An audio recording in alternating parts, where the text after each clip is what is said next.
Say a murder mystery involving a pregnant Marine wife issued a warrant for Christopher Lee's arrest. We know that she is out there. It's just a matter of us trying to figure out exactly. On June 28, 2014, Erin Corwin kissed her husband goodbye and told him she was going to scout hiking trails in Joshua Tree National Park.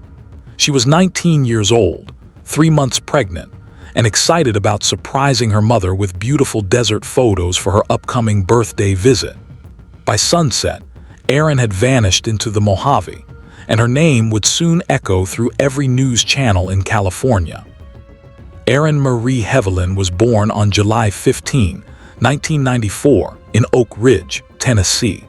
She grew up with a gentle soul and an extraordinary gift for connecting with animals. Her family remembers a shy, nurturing girl who could train even the most stubborn cats and spent countless afternoons at horse stables, her hands brushing manes while she dreamed out loud. Horses were her sanctuary. At 15, while working at a tractor supply store near those stables, she met Jonathan Corwin, a disciplined young man 1 year her senior who had just joined the U.S. Marine Corps. He was quiet, steady, and respectful enough to ask her father's permission before dating her. When Erin turned 18 in November 2012, they married.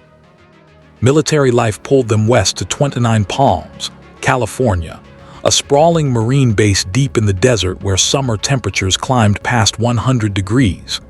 Erin found herself isolated in base housing, far from Tennessee, with no family and few friends.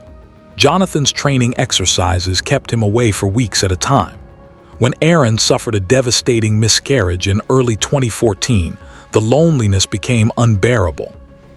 She was 19, grieving and desperately searching for connection. That's when she grew closer to her neighbors. Christopher Lee, a fellow Marine recently back from Afghanistan, and his wife Nishal.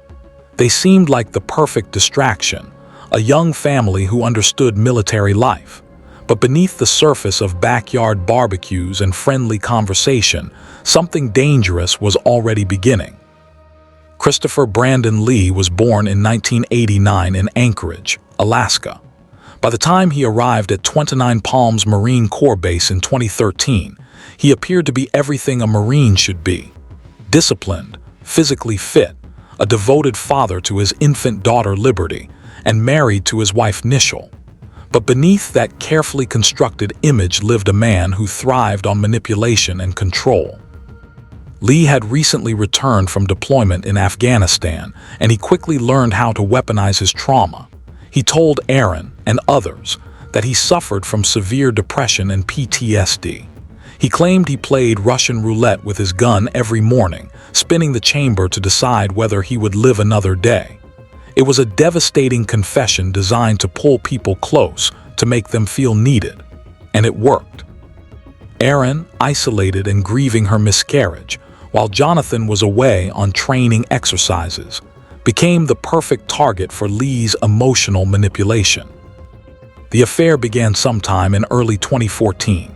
While their spouses sat just rooms away watching television, Erin and Christopher would slip into bedrooms under flimsy excuses.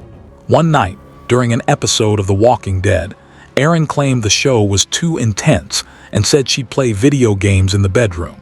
Christopher followed moments later. Their relationship became physical that night, with both of their spouses sitting on the couch mere steps away. Nishal Lee eventually discovered the affair and confronted them both. So did Jonathan. Apologies were exchanged. Promises were made to end it, but the relationship never stopped. By June 2014, Erin had confided to her best friend Jessica that she believed Christopher was going to leave his wife for her, that he had asked her to meet him in the desert because he had a surprise. Erin thought he was going to propose. She had no idea she was being lured to her death. On the morning of June 28, 2014, Erin woke up believing she was about to start a new chapter of her life. She dressed casually, grabbed her car keys, and walked into the bedroom where Jonathan was still sleeping. She leaned down, kissed him goodbye, and told him she was heading to Joshua Tree National Park to scout locations for photos. Her mother was visiting soon for Erin's 20th birthday. Last conversation we had was a week ago Friday, and we probably talked for at least an hour. just about my trip coming out here. We were going to go to SeaWorld and the San Diego Zoo, and she was like... And she wanted to find the perfect spots. Jonathan had no reason to doubt her. She climbed into her red Toyota Corolla and drove east into the desert. What Jonathan didn't know was that Christopher Lee had sent Erin a message days earlier, asking her to meet him in a remote area near an abandoned mine shaft. He told her he had a surprise. Erin confided in her best friend Jessica back in Tennessee that she believed Christopher was finally going to leave his wife, that he might even propose. She was 3 months pregnant, and though she wasn't certain whether the baby was Jonathan's or Christopher's, she had begun imagining a future with Lee. Christopher had been planning this for days. He borrowed a propane tank from a ranch worker where he volunteered. He brought gasoline. He drove his Jeep deep into the Mojave Desert to a location he had already scouted and photographed. When Erin arrived, they talked.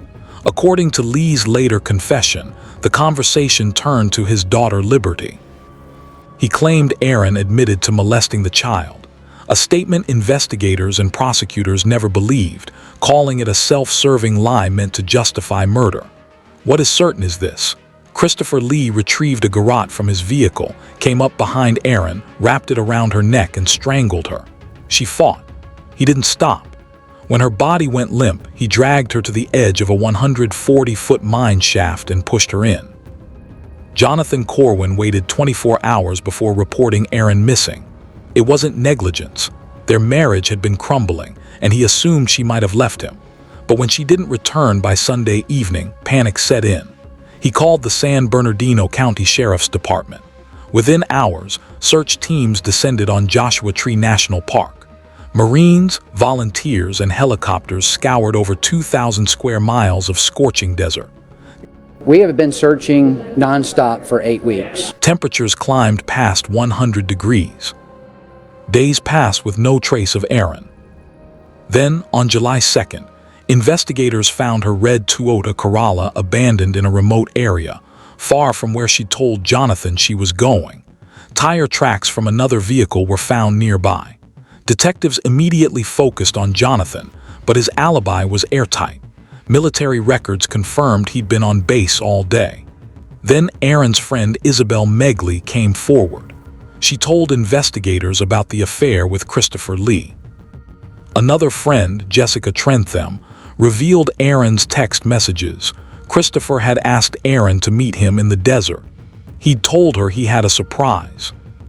Christopher was questioned but denied everything. He claimed he'd gone hunting that day. When confronted with evidence, he admitted seeing Erin's car but insisted he left her alive. Investigators didn't believe him. They obtained his phone records and tracked his movements. By then, Christopher had fled to Alaska with his family. On August 16, 2014, one day before the official search was set to end, a ranch worker came forward. He told police Christopher had borrowed a propane tank and sent him photos from deep in the desert near a mine shaft. Using Christopher's GPS data and mine expert Doug Billings, investigators pinpointed the exact shaft. They lowered a camera 140 feet down. There, in the suffocating darkness, they found Erin's decomposed body. The propane tank lay beside her. Christopher had tried to burn the evidence but failed due to lack of oxygen. Christopher Brandon Lee was arrested in Alaska and extradited to California. His trial began in October 2016, more than 2 years after Erin's death. Prosecutors presented overwhelming evidence: GPS data, witness testimony, the propane tank, and his own shifting lies. Then, in a stunning courtroom moment, Christopher took the stand and confessed. He claimed Erin had admitted to molesting his daughter Liberty, a claim prosecutors called a calculated lie with zero evidence. He described wrapping the garrote around her neck, pulling tight, and choking her for what he estimated was 5 to 10 minutes. "Nothing would have stopped me," he said coldly. The jury deliberated for just 15 minutes, guilty of first-degree murder. On November 30, 2016, Christopher Brandon Lee was sentenced to life in prison without the possibility of parole. Erin's family wept in the courtroom. Her mother spoke through tears, telling the judge that Erin had been a bright, loving young woman whose life was stolen far too soon. Every appeal Christopher has filed since has been denied. Today, Christopher Lee remains incarcerated in California. Nichelle Lee was never charged, though she refused to cooperate with investigators throughout the case. Jonathan Corwin has largely stayed out of the public eye, reportedly struggling to rebuild his life after losing the woman he married at 18. Erin's family established a memorial fund in her name and have advocated for awareness around domestic violence and manipulation in military communities. This case revealed the dangers of isolation, the devastating consequences of affairs born from loneliness, and how easily trust can be weaponized by those who seek control. Erin Corwin was 19 years old. She loved horses, dreamed of motherhood, and died believing someone loved her enough to build a future together. Instead, she was left alone in the dark, 140 feet below the desert floor. Her name was Erin Corwin. She deserved more time. The world is less bright without her in it.